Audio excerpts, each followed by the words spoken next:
My first guest is the only person, the only human being on the planet in the history of music to receive Grammy Awards for music, one for lyrics and orchestration. His song, By the Time I Get to Phoenix, is the third most performed song in history. His other songs, like MacArthur Park, Wichita Lineman, and Adios. The man is an extraordinary talent. Now he's written a book, a best-selling book. Please welcome the Dean of American Songwriting, Mr. Jimmy Webb.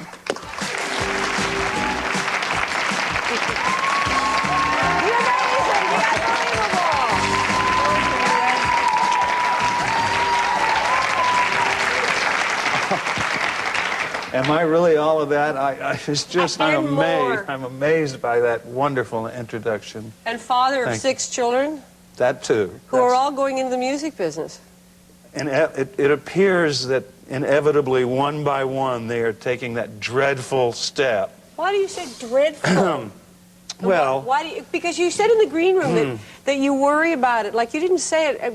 I can't imagine where they get the talent from, number one, or why they're doing it. But doesn't it thrill you in your heart to know that they're going into this wonderful business? Well, I think every father is pleased when the progeny sort of follows in the footsteps of the father. I mean, there's a little bit of an ego buzz.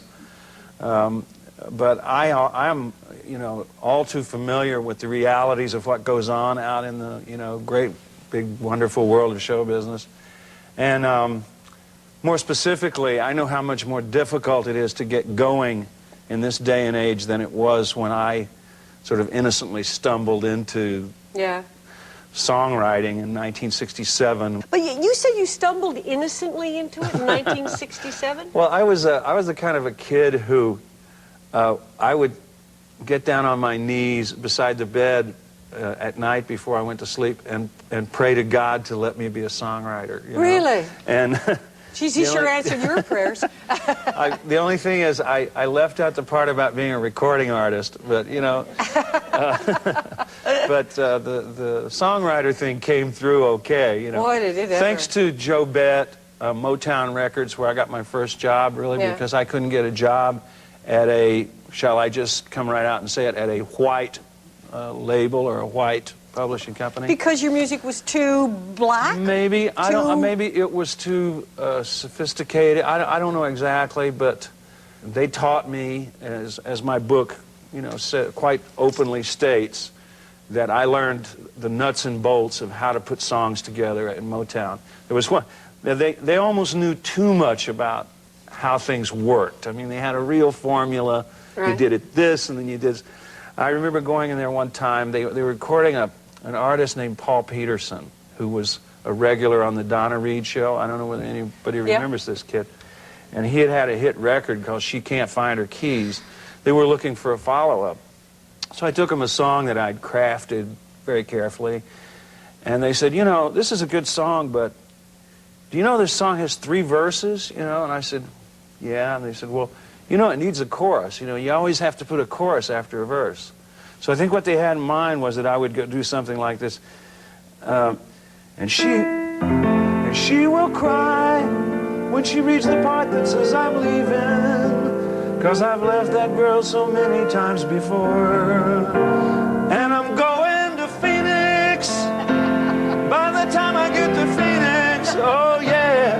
By the time I get to Phoenix. I think that's what they had in mind. And you said? I said no. Good for you. And I think that every once in a while in a songwriter's career, that word is essential, and you have to trust your own feelings. You gotta trust your gut, your instinct. You do. Because that would have been the worst possible thing that I could have done. Man, where did you, this line, that's a really unusual opening line. I have to tell you, I told Jimmy this, and this is really true, about a week ago, because I do try to write songs. You know that. Jimmy came to my house the last time he was here, and I'm so sorry he has to leave after a day show. I was going to steal him, and I was showing you how little I know, and within that little I know, I try to write songs, and I was really wishing somewhere I could go and learn. And I said that about a week ago out loud. Where could I go and learn? This is it. I can learn everything I want in here. It's all there. Well, after you read that, I'd be very happy to spend some time with you at the piano and answer whatever question. I mean, this is We should probably do this off stage, but no, I'd love to. I'd love to spend some time with you on songwriting, really. Oh, I would be so honored. Well. Okay. I'll bring the rum, and then you'll think I'm real good after a while. Here, have another one, Jimmy. Come on.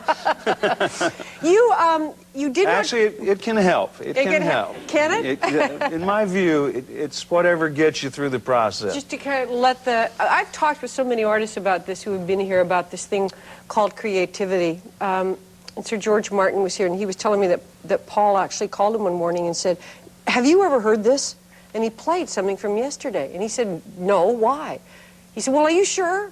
He said, "Where did you get it?" He said, "I dreamt it." Do you ever do that? Well, I'd never heard that story, but this is a very common thing. Jerome Kern is said to have written a couple of really important songs while he was asleep. That he dreamt? Wow. Billy Joel's album, River of Dreams, which we discuss in my book, almost all the songs on the album River of Dreams were dreams. That's incredible. And this is something that you can train yourself to do. Yes. You can be more aware of what's happening in the dream state. You can it's almost a lucid scenario where you begin to control what goes on there. That's exactly what they call it. It's called lucid dreaming. There's a way to learn how to control your dreams, and I worked with a woman who could do it.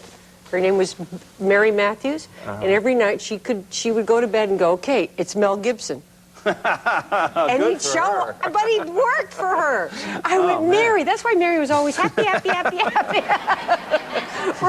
She lived with Mel Gibson. Well, or at least half of whoever the she time. wanted that night. Yeah. She never applied it to music or art, though. Just a great sex life, you know. I think it's. You want to take a break now? I want to take a break, and I want you to invite you to come back with Jimmy Webb and lots more right after this.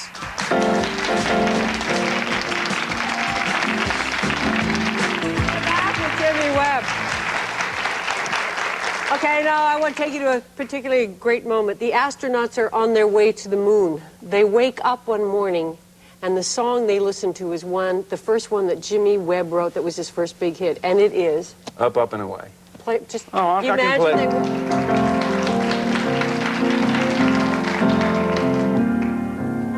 Would you like to ride in my beautiful balloon? Would you like to glide in my beautiful balloon?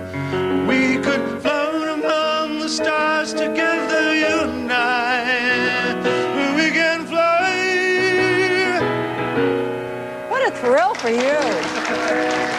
Man, what were you doing when you heard that? You must have been like, ah! You know, I was sleeping late as usual, and some of my friends were on the phone immediately saying, "Hey, man, you're going to the moon," you know. Ah. And I was really excited because I've always been an aficionado of flight, and I was working on my pilot's license, and I wanted to be in the Air Force, but my vision wasn't really good enough, you know.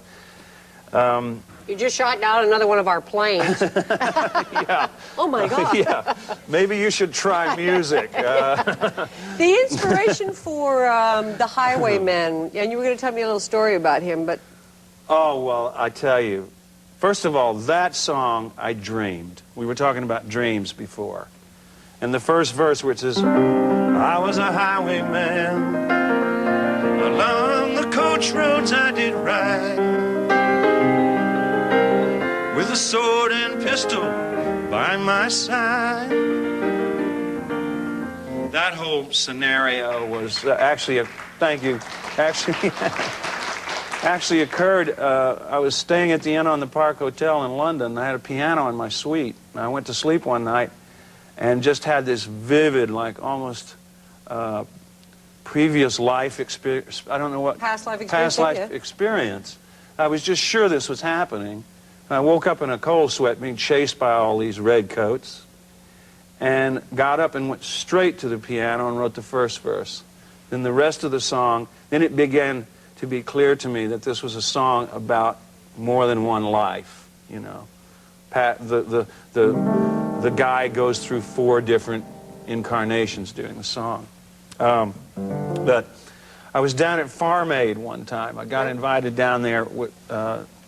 Willie was having his usual big bash down in just outside Dallas in this big football stadium. And I was down there just observing, standing around backstage.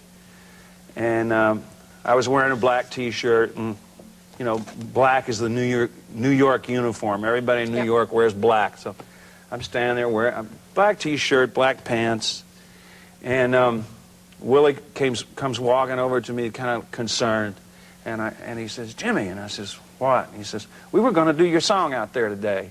And I said, "Oh, good." And he said, "But he said we can't do it." And I said, "Oh, why not?" And he said, "Well," he said, "Cash is sick."